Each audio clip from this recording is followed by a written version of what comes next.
Jadi yang jelas kalau naik gunung sebelumnya potensi dulu, Mhm. potensi dulu, gali dulu potensi kita. Jangan sampai asal naik, asal Mhm. seneng, nanti pulang-pulang menjadi pencarian. Itu yang paling saya nggak suka. Mhm. Terus yang kedua,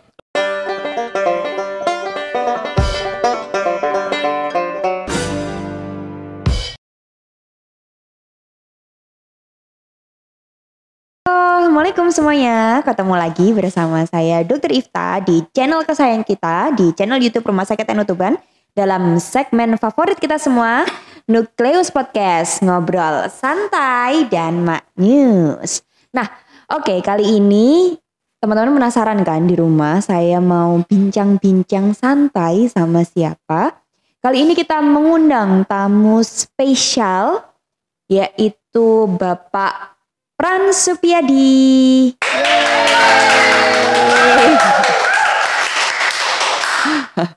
Ya Pak, selamat datang ya di studio kita, di Siap. studio Nukleus. Nah, jadi Pak Pran Supiyadi ini merupakan salah satu anggota ya Pak di BPBD Tuban, yaitu Badan Penanggulangan Bencana Daerah di Tuban gitu. Siap. Pak Prans, Yap. ini nanti kita ngobrol santai-santai Boleh. gitu. Nanti kita bahas hal-hal yang mungkin belum diketahui ya sama orang-orang gitu. Siap. Oke. Sekarang kesibukannya apa Pak Prans? Saya di Mm-mm. bagian Pusat Pengendalian Operasi Penanggulangan Bencana. Mm-mm. Jadi setiap harinya itu kita memantau, lalu input output data, Mm-mm. baik di data internal, eksternal sampai dengan di medsos. Oh gitu. Tujuannya hanya untuk upaya mitigasi bencana, yaitu di pengurangan risiko bencana. Di pengurangan risiko Betul. bencana. Biasanya data-datanya data apa Pak? Macam-macam Mm-mm. data kita banyak. Kita kebetulan di BPBD Tuban itu sudah terintegrasi, Mm-mm. baik di kabupaten kota, sejauh timur, Mm-mm. provinsi sampai dengan BNPB pusat. Oh Nah, gitu. selain di BNPB pusat, kita di eksternal pun banyak. Mm-mm. Gitu. Seperti itu. Di eksternal contohnya apa Pak? Kalau di eksternal sini biasanya dengan komunitas relawan, Mm-mm. lalu kalau dengan BMKG, dengan Mm-mm. Basarnas, dengan Coast Guard dan macam-macam. Banyak sekali sih sebenarnya Oh jaringannya gitu. ya. Nah, Pak Pran sendiri di BPBD sudah berapa lama Pak? Sebenarnya sih ya ikut menyejarai juga nih pendirian BPBD. Heeh. Jadi dulu saya sebelum di BPBD itu tahun 2008 sudah di Kesbangpol, Mm-mm. sudah di Kesbangpol Linmas, lalu setelah itu di Kesbangpol itu sama, kita di bagian SAR-nya. Jadi Oke. ketika ada orang tenggelam Heeh. atau pencarian orang dan macam-macam, Mm-mm. jadi tim-tim kami ini yang berangkat di lapangan 2008 sampai dengan tahun 2012. Oke, 4 Jadi tahun ya. 5 tahunan, Oh, lalu 2013 BPBD berdiri nih. heeh. BPBD berdiri sampai dengan sekarang. Oh, Seperti itu. berarti Pak Pran sudah tergabung di BPBD sejak awal berdiri Awal berdiri sampai sekarang. sampai dengan sekarang. Wow, berarti ya sudah, kalau kita ngomong jenengan ya termasuk sesepuhnya BPBD. Masih banyak belajar. Oh, gitu.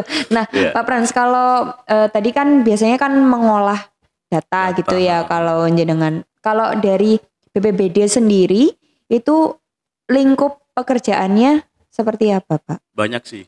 Mm-mm. Kalau di BPBD itu memang banyak orang statement bahwasanya BPBD itu kerjaannya kalau ada bencana saja.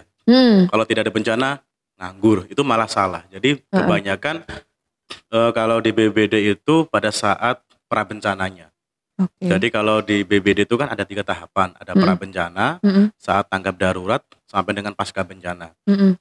Kalau prabencana ini upaya mitigasi bencana dan siapsiagaan ini diterapkan sebelum jauh terjadi bencana. Mm-mm. Contoh-contohnya kalau misal kita pembuatan legislasi nih, pembuatan perencanaan rencana strategis bencana itu ada minimal ada 3 dokumen. Mm-mm. Dokumen kajian risiko bencana, Mm-mm. yang kedua dokumen rencana penanggulangan bencana, yang ketiga adalah dokumen rencana kontingensi yang sifatnya one hazard. Jadi satu ancaman, satu dokumen. Kalau misalnya di Tuban itu ada 15 potensi ancaman, maka kabupaten kota wajib membuat dokumen rencana kontingensi 15 ancaman bencana. Oh gitu. Iya. Itu kalau pra bencana. Pra bencananya. Kalau Tuban memang ancaman potensi bencananya apa aja, Pak? Kalau melihat hasil dari FGD tahun 2021 itu dari hasil kajian track record dari yang sudah kita tangani mulai tahun 2013, lalu historis dari 328 desa di Kabupaten Tuban, dan juga data dari DIBI, data informasi bencana Indonesia di BNPB, dan juga dari provinsi itu ada sekitar 15 potensi ancaman bencana. Ya. Yaitu? Yang pertama ada di banjir Sungai Bengan Solo yang sifatnya tahunan, lalu banjir bandang. Yang tahun-tahun ini sering terjadi di banjir bandang. Kebetulan 3 tahun terakhir ini Sungai Bengawan Solo alhamdulillah aman, terkendali. Oh iya, alhamdulillah. Terus? Jadi yang ketiga ada gelombang ekstrim. Gelombang ekstrim itu ada 3 jenis. Jadi gelombang ekstrim plus angin kencang, plus abrasi, plus banjir rob. Jadi plus banyak. Jadi kita kategorikan satu ancaman. Oh, jadi satu ya itu ya, padahal 3 harusnya. Terus? Itu ada gelombang tinggi, terus ada angin kencang atau angin puting beliung. Itu setiap pergantian musim, baik musim penghujan maupun musim kemarau itu pasti terjadi. Sampai saat ini kan masih pergantian musim. Iya. Jadi makanya ada banyak hujan, ada angin kencang, itu juga masuk ke dalam cuaca ekstrim. Nah, cuaca ekstrim masuk nomor 5. Setelah itu kekeringan yang dimana setiap tahunnya pasti itu terjadi. Kalau nggak salah sekitar tahun 2015 itu merupakan kekeringan yang paling parah. Hampir 12 kecamatan itu semuanya kekeringan. Seperti gitu itu ya? Sampai seperti itu. Terus ada lagi longsor, tanah longsor, karena memang kita termasuk batuan khas Kapur Utara, itu memang potensi itu longsor. Ada beberapa desa yang potensi longsor. Terus ada gempa. Gempa ini sebenarnya kita belum berani merilis sih gempa ini, karena memang gempa itu memang harus ada pengkajian dari IABI ataupun dari akademisi. IABI itu Ikatan Ahli Bencana Indonesia, yang nanti akan tertuang ke dalam dokumen kajian risiko bencana. Nah, gempa ini memang sudah terrekod mulai sekitar tahun 2014. Setidaknya dalam 1 tahun itu minimal 1 kali. Pernah ada tahun yang lalu itu sekitar 4 kali, tapi alhamdulillah tidak begitu signifikan. Meskipun tidak begitu signifikan skala Richternya, tapi ya tetap kita perlu waspadai. Karena memang secara geologis di Kabupaten Tuban ini dihimpit dua megatrust nih. Nah, jadi utara ada, selatan ada. Nah, kita dihimpit. Nah, ini kita harus itu. Makanya kita perlu pengkajian lebih dalam. Terus ada lagi yang namanya likuifaksi. Nah, apa Pak? Likuifaksi. Oh, likuifaksi itu ya. Yang likuifaksi kita itu pernah. Apa, Pak? Likuifaksi itu pencairan daripada tanah. Tanah yang awalnya padat karena adanya gempa dengan skala yang tinggi, tanah itu bisa mencair. Ya, itu pernah di Sulawesi yang gempa kemarin itu pernah. Nah, itu kita juga pengen mengkaji karena di beberapa wilayah kita juga terdapat potensi semacam kayak pengeboran minyak dan lain sebagainya, blasting dan macam-macam. Nah, itu kita perlu pengkajian lebih dalam. Apakah di Tuban itu potensi enggak dengan likuifaksi? Terus karena Tuban itu punya tsunami, maka kita perlu kaji Tuban itu berpotensi tsunami enggak. Tapi secara geografis kita memang Tuban itu merupakan laut dangkal. Merupakan tsunami itu kan memang gelombang tinggi yang berada di pelabuhan ya, tapi kita memang belum tahu apakah Tuban itu potensi nggak dengan tsunami. Ini masih dalam tahap pengkajian. Termasuk zoonosis, konflik sosial, itu juga mempengaruhi. Dari sekitar 15 itu dalam tahun ini kita kaji ada berapa yang kemarin kita sudah mengkelompokkan sih, ada beberapa yang sering terjadi, terus itu sudah ada semua. Tinggal nanti insya Allah kita akan tahun ini kita pengkajian, Dok. Oh gitu ya, wah ternyata tanpa diduga ternyata banyak ya potensi yang mengancam, maksudnya berisiko kalau Tuban itu ada bencana. Ada 15 itu. Termasuk kebakaran. Kebakaran pun ada 2, kebakaran pemukiman dan kebakaran hutan dan lahan. Cuma permasalahannya kalau kebakaran pemukiman ini memang belum ada alatnya yang bisa kita identifikasi. Tapi kalau kebakaran hutan dan lahan kita sudah ada. Itu masuk di fire hotspotnya Lapan, punyanya Lapan. Oh gitu. Iya betul.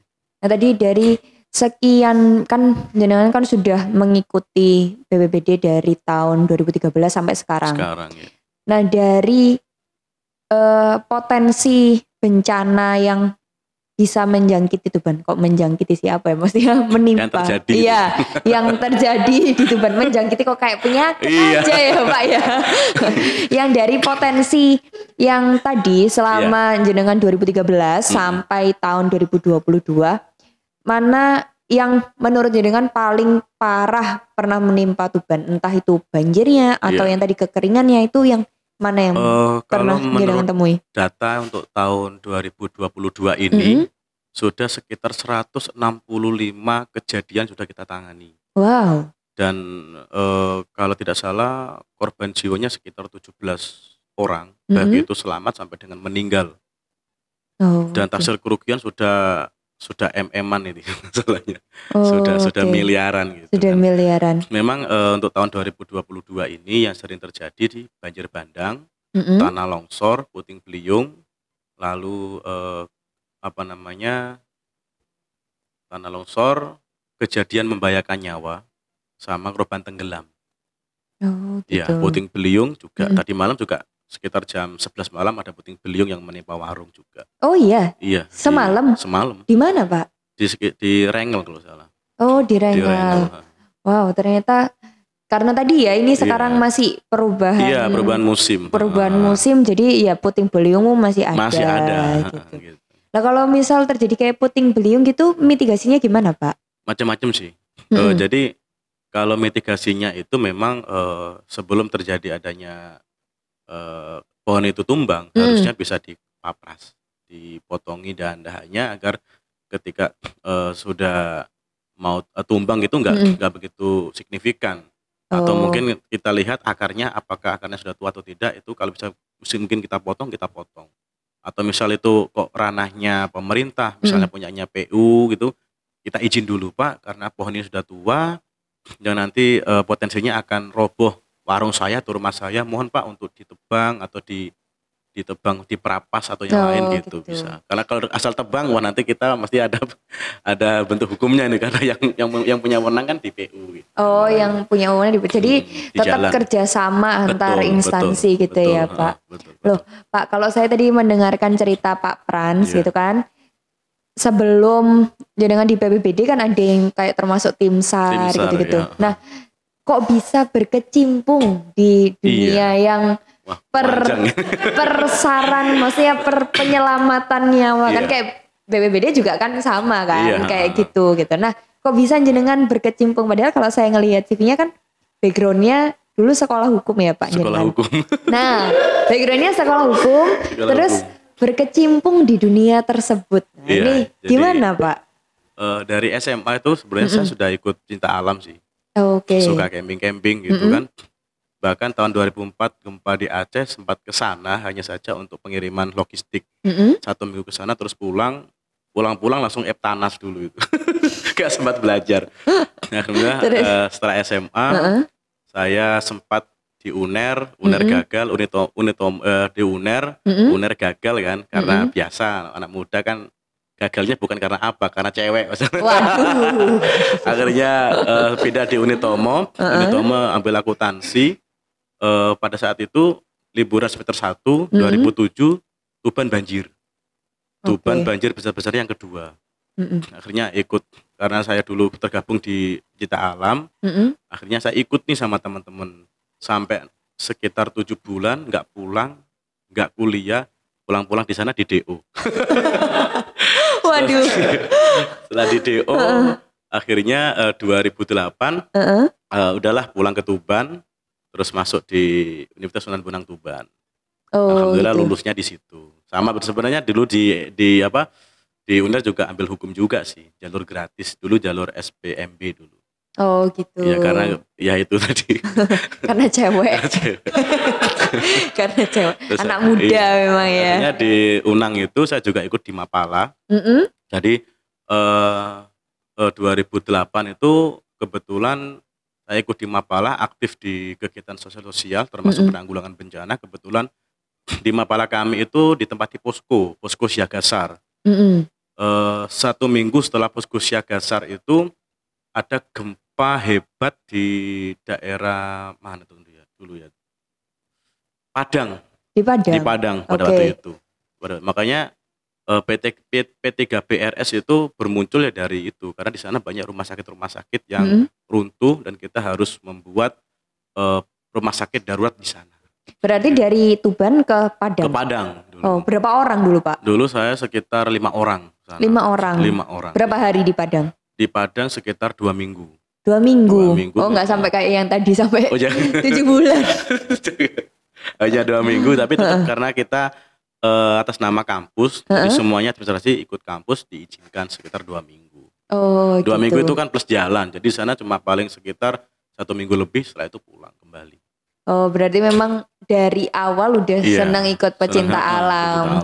Makanya sampai sekarang juga berkecimpungnya di dunia seperti ini. Betul. Ya kan cocok kesenangan sama yang dijalani sama hari-harinya kan itu betul, kan Pak, klop gitu ya. Betul. Nah Pak, saya ini kan pernah ya ngelihat di video gitu, misal ternyata ada nih ngirim barang gitu, ada orang ngirim barang, terus habis itu ternyata wah boxnya isinya ular gitu. Nah terus akhirnya kan ada nulis tuh orangnya, akhirnya kita memanggil BPBD gitu kayak untuk mengambil, maksudnya mengamankan ular gitu. Nah ini kan Badan Penanggulangan Bencana Daerah. Lah kok bisa orang-orang ya kalau misal orang-orang ada ular gitu kok menghubunginya BPBD gimana Pak? Iya, jadi kalau di BPBD sifatnya dia kan umum. Sebelum damkar masuk di BPBD itu kita sering juga mengevakuasi sapi kecemplung sumur, mengevakuasi ibu hamil di tengah jalan, mengevakuasi orang mau bunuh diri karena putus cinta sering gitu. Oh gitu. Berarti sering. Ranahnya memang semuanya ya Pak? Intinya memang kita adalah untuk menyelamatkan jiwa manusia sih sebenarnya. Contohnya gitu. Ke situ ya. Pak saya kok tertarik ya, gimana kok bisa ada sapi kecemplung sumur ini? Nah itu nggak tahu, jadi pada saat itu udah posisinya malam. Posisinya malam kita di lokasinya saya lupa sih, sudah berapa tahun yang lalu sebenarnya. Malam, terus ada laporan dari warga itu, malam itu juga kita evakuasi. Oh di apa? Diangkut? Ya kita menggunakan teknik vertikal rescue. Jadi ada namanya itu MAS, Mechanical Advantage System. Jadi rangkaian dari bagaimana sih caranya untuk lifting, lowering itu ada semua. Oh gitu ya. Wah mantep noh. Pak kalau apa namanya, jenengan ini kan sudah lama tadi ya, dari tahun 2013 sampai sekarang. Pasti banyak banget pengalamannya kan, menangani. Nah, boleh nggak diceritakan ke kita dan teman-teman di rumah? Yang menurut Pak Frans paling berkesan, menarik dan pasti ingat terus, saya pernah kayak gini. Itu ada kejadian apa Pak dulu? Jadi dari awal aja dulu ya Dok. Jadi sebenarnya gini, kebetulan teman-teman BBD ini kan rekrutan juga dari Mapala.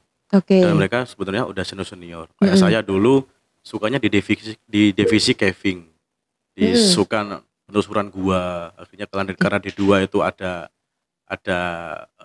selam, saya suka nyelam. Kebetulan saat ini hobi saya nyelam dan menembak sebenarnya. Wow. Itu. Artinya memang di BBD itu harus mempunyai kompetensi lebih. Jadi tidak hanya kita bekerja cari uang, tidak, tapi kompetensi itu memang penting. Kita kompetensi tidak punya sertifikasi, ya sama saja. Nggak bisa. Punya sertifikasi tapi kompetensi 0, ya juga sama saja. Karena memang ketika kita sudah di lapangan, kita dituntut untuk betul-betul profesional. Karena apa? Orang SAR itu kan sebelum kita menyelamatkan orang lain, kita harus safe dulu. Nah, betul. Karena memang banyak teknik-teknik yang harus dipelajari. Baik itu secara teori maupun praktek. Karena itu ada namanya water rescue. Water rescue itu dibagi 2. Ada yang sifatnya pertolongan di permukaan air, ada pertolongan di dalam. Itu kalau di permukaan air itu sifatnya di water rescue. Kalau di dalam air ada namanya underwater rescue. Itu dia harus menggunakan penyelaman. Nah, selama yang pernah saya alami ini memang banyak.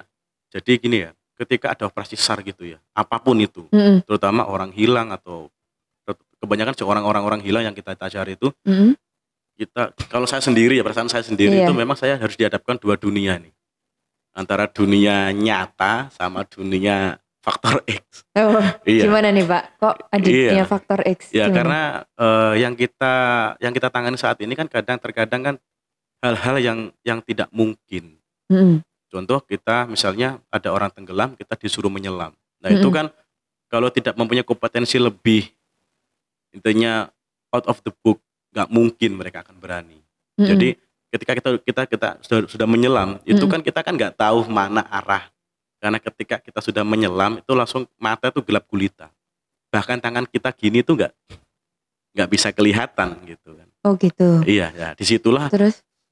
Memang teknik-teknik yang tidak bisa saya sampaikan. Saya mencoba untuk ingin menyampaikan ke teman-teman ketika ada teori apa, nggak bisa karena memang kita menyelam mencari orang hilang atau mayat itu memang susah untuk dibedah kasusnya gitu kalau dibuat materi karena menyelam itu menyelam dengan melihat ikan mungkin enjoy. Tapi ini kita menyelam mencari mayat. Itu masalahnya. Jadi harus mempunyai teknik tersendiri dan masing-masing orang itu tekniknya pasti berbeda-beda. Yang pasti kalau kita ngomong menyelam mencari mayat itu kita harus benar-benar mempunyai body yang betul-betul sepaham seia sekata. Jangan sampai pada saat kita menyelam mencari mayat di dalam gelut, di dalamnya gelutan gitu. Karena satu pengen ke sana, satu pengen ke sini. Gambarnya seperti itu. Iya. Dan ada lagi biasanya kalau kita mencari orang hilang di hutan, itu pun juga susah. Berapa luas hutan yang akan kita cari? Itu kita juga mempunyai teknik-teknik tersendiri. Navigasi darat, iya. Survival, iya. Mountaineering, iya. Banyak sekali materi-materi yang ada di dalamnya. Itu belum lagi nanti pencarian di laut.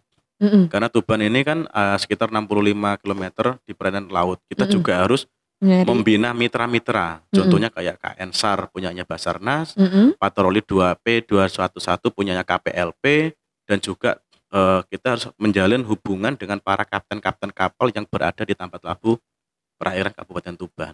Gitu. Itu untuk memperkuat jaringan komunikasi. Nah, jangan ini banyak banget ternyata BPBD itu nggak cuman sekedar maksudnya bencana gitu toh nggak kayak gitu teman-teman. Jadi ternyata banyak sekali yang terjadi di BPBD. Jadi ada penyelamatan nyari yang tenggelam, terus habis itu ada juga yang membantu macam sapi kecemplung sumur yang kayak gitu pun juga ada. Jadi nggak melulu menangani maksudnya bencana saja nggak, karena skopnya ternyata luas lah. Kalau yang tadi jenengan yang paling berkesan apa Pak? Ada pernah nemukan mayat berhari-hari terus akhirnya ketemu gitu? Pernah itu di saat gimana? Penyelaman sih sebenarnya. Kalau mayat berhari-hari sampai dengan 11 hari pernah. Terus ketemu? Ketemu kebetulan ketemu. Alhamdulillah. Jadi memang ya itu, jadi ketika kita menemukan pencarian korban gitu ya, terutama paling yang lama itu ketika korban tenggelam. Itu kejadiannya aneh-aneh. Terkadang tidak bisa dipikir dengan nalar gitu. Oh iya. Betul. Jadi saya itu aneh gini ya, kok aneh gini ya. Termasuk kemarin yang korban kecamatan desa Keradenan Kecamatan Palang itu pun ya rada-rada aneh juga gitu kan. Tapi saya tidak bisa mengungkapkan di sini ya. Cukup di saya aja karena pada saat itu ya. Jadi memang banyak korban-korban yang saya temukan itu yang sifatnya itu aneh, tidak bisa dipikir dengan nalar. Baik ditemukannya, baik bentuk tubuhnya, bentuk jasadnya, ataupun pada saat pencariannya tuh bentuknya tuh aneh-aneh sekali. Nah kebetulan kebanyakan ketika ada operasi lapangan itu kebetulan saya sebagai koordinatornya atau dan timnya dibantu dengan teman-teman yang ada di lapangan itu seperti itu. Jadi seorang koordinator harus betul-betul menguasai semuanya. Entah itu apa aja, harus menguasai semuanya. Tidak hanya menguasai teknik dan teori, juga harus bagaimana menguasai kondisi tim. Gitu. Itu yang penting. Karena ketika di lapangan tim ini jangan sampai ada gap, jangan sampai ada bentrokan dan macam-macam. Itu karena memang pada saat kita melakukan pencarian, ini kan mesti banyak opini, banyak yang macam-macam. Contoh aja, saya pernah menyelam di Bengawan Solo, pencarian korban. Terus? Sekitar 4 hari tidak ketemu, datanglah seorang supranatural. Supranatural kan, terus posisi udah capek gitu kan. Udah capek, temanku, ayo kita nyelam lagi nanti 15 menit. Saya capek bang, oke lah kita istirahat, kita makan, nanti kita buat plan untuk penyelaman. Jadi kita sudah kita plan, oh di sini nggak ada, nanti geser sekian meter. Datanglah supernatural. Terus dia menyamperin saya, Pak, tim SAR ya? Oh iya Pak, itu korbannya itu di situ Pak. Di mana Pak? Di situ. Loh itu tadi sudah saya selami sekitar 4 kali, tapi di situ. Wes teman-teman, wes udah chaos kan, teman-teman capek. Wes tenang. Saya bawa alat selam nih, selam. Mbah, ini alat selam. Nanti turun sama saya leadernya. Tunjukkan di mana tak ambil. Oh jangan.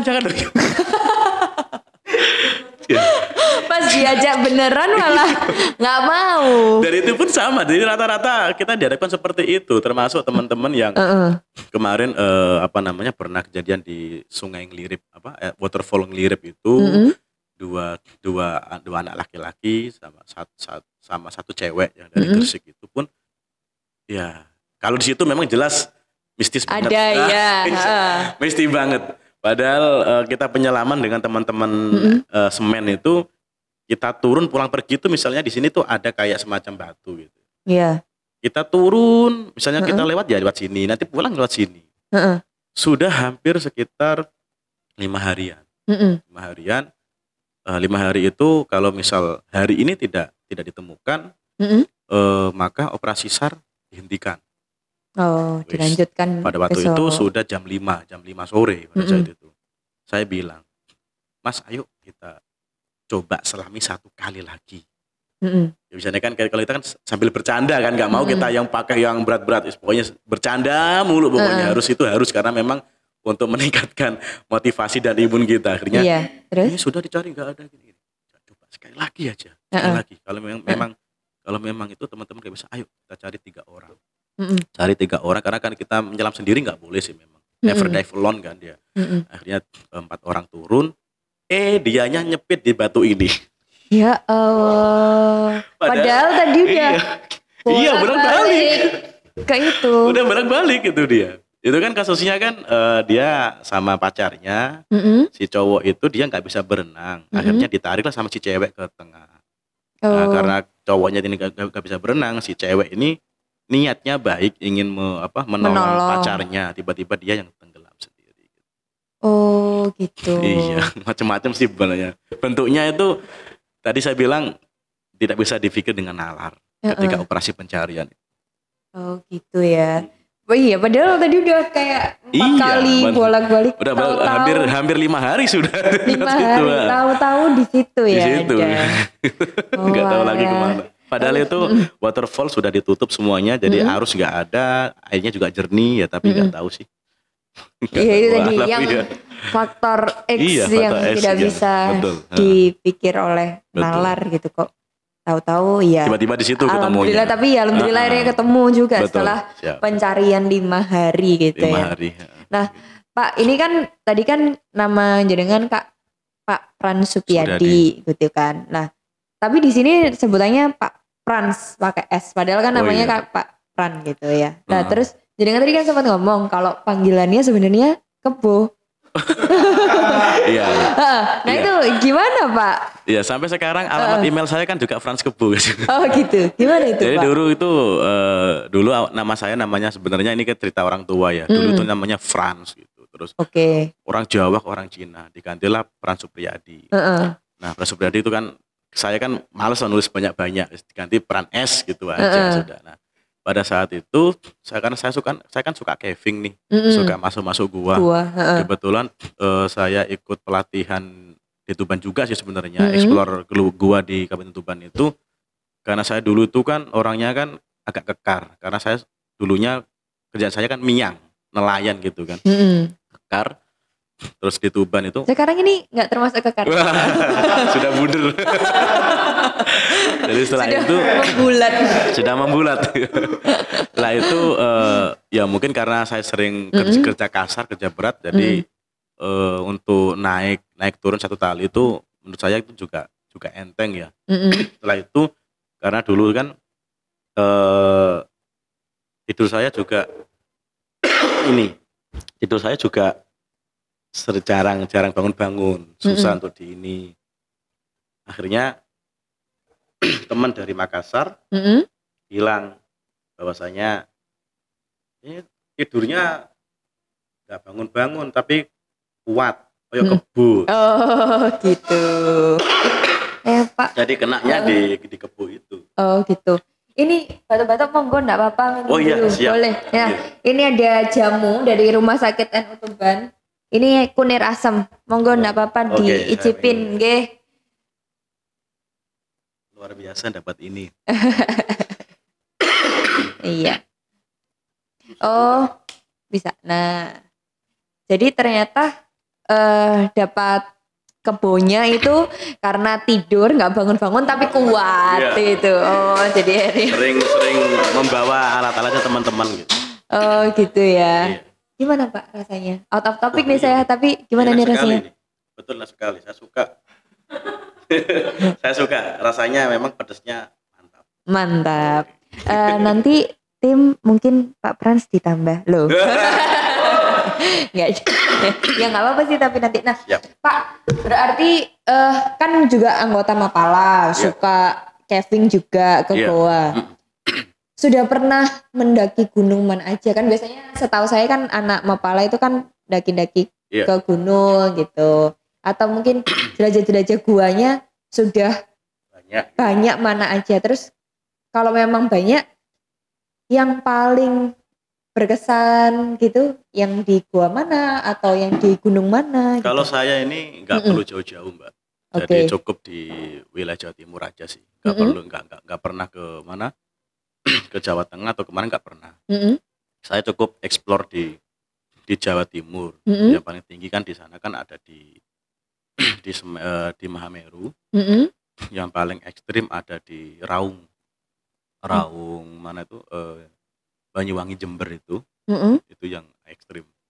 Yang paling ekstrim. Jadi saya jarang ke mana-mana sih, juga belum pernah ke Rinjani, juga belum pernah ke Merbabu, juga belum pernah, ya cukup di sekitaran Jawa Timur aja. Memang ini saya kenapa kok tidak ke mana-mana, karena memang saya ke beberapa gunung di Jawa Timur itu sifatnya hanyalah untuk ketika nanti ada SAR, open SAR di gunung atau jungler gitu, saya bisa sudah tahu treknya gitu ya. Jadi nggak perlu kemana-mana gitu. Nah kalau memang mempelajari treknya itu gimana caranya Pak? Kan biasanya kan nggak ada jalan setapaknya atau ada jalurnya, itu ada penandaan kah atau gimana? Iya, kalau sebenarnya kan di gunung itu kan ada jalur VIP. Jalur VIP itu. Oh, ternyata jalur VIP nggak cuman kalau misal makan resepsi terus VIP ini gitu VIP, ternyata di gunung juga jalur ada. VIP itu merupakan jalur yang sudah dibuat yang sering dilewati oleh para pendaki. Tapi kalau di kita di Mapala itu ada namanya ya kita buka jalur namanya. Membuka jalur di mana kita melewati jalur yang tidak pernah dilewati oleh orang dengan cara teknik navigasi darat.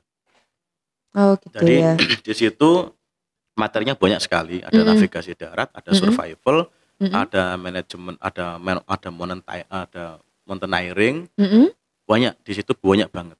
Jadi materinya kalau naik gunung yang sifatnya pembukaan jalur itu banyak banget. Pertama mental fisik harus betul-betul kita kuat karena memang jalur yang akan kita lalui itu bukan jalur biasa atau jalur VIP, tapi jalur-jalur yang benar-benar kita buka. Oh gitu. Betul. Pernah nggak Pak tersesat di gunung gitu? Alhamdulillah, jangan sampai. Oh iya. Cuma pengalaman saya yang paling terkesan itu pada saat di gunung adalah pada saat saya mengevakuasi teman sendiri. Jadi kebetulan gini, ceritanya itu saya punya teman Mapala dari Jogja. Saya tidak sebutkan universitasnya mana. Main ke Tuban, ke kampus saya situ. Akhirnya saya bilang, "Bang, besok aku mau nemenin adik-adikku. Di mana? Di Semeru. Terus oke, nanti pulang Semeru mampir ya, nggak usah pulang ke Jogja. Oke, siap gitu kan. Terus akhirnya saya kasihlah uang saku ini buat, nggak usah, kasih uang saku. Berangkatlah dia, bang aku berangkat dulu sama adik-adik.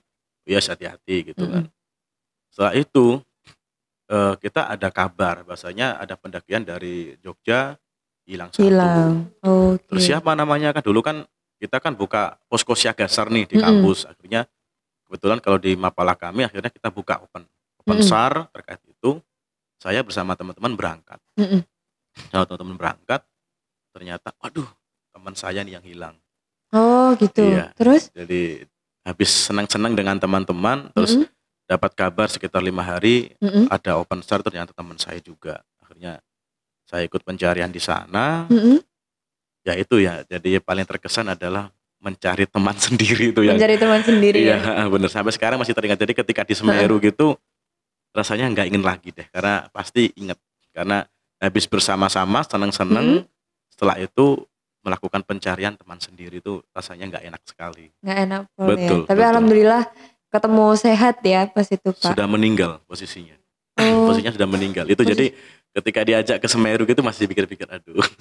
Gitu ya. Iya, jadi nggak enak sekali lah. Saya nggak mau terulang kembali seperti itu. Oke. Ya berarti nih kalau ini Pak, kan kita ternyata ceritanya sebenarnya banyak Pol. Saya sebenarnya masih pengen ngobrol karena ceritanya macam-macam. Ada penyelamatan, terus ada tadi perencanaan mitigasi bencana kayak gitu.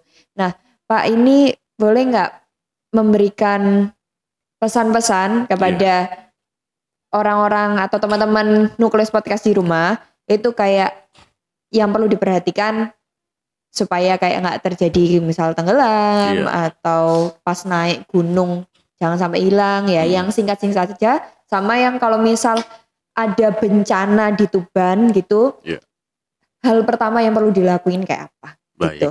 Jadi yang jelas kalau naik gunung sebelumnya potensi dulu, gali dulu potensi kita. Jangan sampai asal naik, asal seneng, nanti pulang-pulang menjadi pencarian. Itu yang paling saya nggak suka. Terus yang kedua, kalau terkait sistem informasi ya, silakan nanti masyarakat Kebentuban bisa menghubungi di, kita punya kebetulan ada nomor untuk yang bisa ditelepon setiap 24 jam 7 hari. Wow. Jadi hotline namanya 247 ya, 247 hours. Jadi 24 jam 7 hari, jadi tidak ada berhentinya ya. Ada bisket itu. Yang pertama kita ada di nomor 0812 1744 5151. Itu nomornya Pusdalop, Pusat Pengendalian Operasi Penanggulangan Bencana. Kalau misal itu tidak bisa dihubungi atau mungkin trouble atau mungkin ada gangguan lain, itu nanti bisa menghubungi 0812 1744 5252. Itu nomornya Pusdatin. Jadi kita di Pusdalop ada Pusdatin. Tapi dalam satu lingkup Pusdalop. Gitu. Nanti kita masukkan nomornya di description box teman-teman. Jadi nanti teman-teman yang di Tuban bisa menghubungi kalau ada sesuatu, nggak cuman bencana ada puting beliung gitu ya, monggo menghubungi, tapi bisa. Permasalahan yang lain misal tadi kayak ada ular mau minta bantu evakuasi gitu juga bisa ya Pak ya. Sekarang kalau ular sudah masuk di ranahnya Damkar, Bu. Oh, sudah masuk ada di Damkar. Karena sekarang ini tahun 2022 Damkar dan BPBD sudah bisa. Oh, sudah nggak jadi satu ya. Satu. Sebenarnya bisa-bisa aja, cuma karena kita tidak enak dengan tupoksi, kita serahkan ke teman-teman Damkar. Oh gitu, berarti saling sinergitas kolaboratif. Asik, mantap. Jadi saling berkolaborasi, bukan jadi cul-culan, malah betul jadinya sekali. Bekerja sama gitu ya. Monggo nanti kita taruh di description box buat teman-teman, jangan lupa dicatat barangkali ya, jangan sampai kalau ada terjadi bencana gitu ya. Tapi kalau kondisi emergency bisa langsung nanti dihubungi gitu. Pak Frans, makasih sekali waktunya pada siang hari ini ngobrol ngalor ngidul, ngalor ngidul ngomong soal BPBD, ngomong kesehariannya Pak Frans, pengalamannya Pak Frans. Ini saya juga punya insight baru tentang BPBD kalau ternyata banyak sekali skopnya yang gak cuman terkait tentang pas bencananya, tapi juga ada mitigasi kayak persiapannya, perencanaannya gitu sebelum bencana. Terima kasih Pak Frans, semoga sehat-sehat, semoga bisa tetap menyelamatkan yang membutuhkan. Jadi kalau kita rumah sakit kita juga berusaha untuk menyelamatkan dari sisi medis. Nah kalau Pak Frans ini menyelamatkan langsung. Ayo kalau misal kejegur sih bahasa Jawa. Kalau misal tenggelam, ayo kita bantu gitu. Ada orang bilang, ayo kita cari kayak gitu ya. Betul, semoga sehat-sehat terus. Amin. Pak Frans dan tim BPBD. Amin. Pak Frans, ayo kita closing. Nanti kalau saya ngomong Nukleus Podcast, nanti kita berdua sama-sama ngomong ngobrol santai dan Mak News gitu. Ngobrol santai dan Mak News. Mak News gitu. Pakai tangan ya Pak. Oke. 1, 2, 3. Nukleus Podcast, ngobrol santai dan Mak News. Dadah.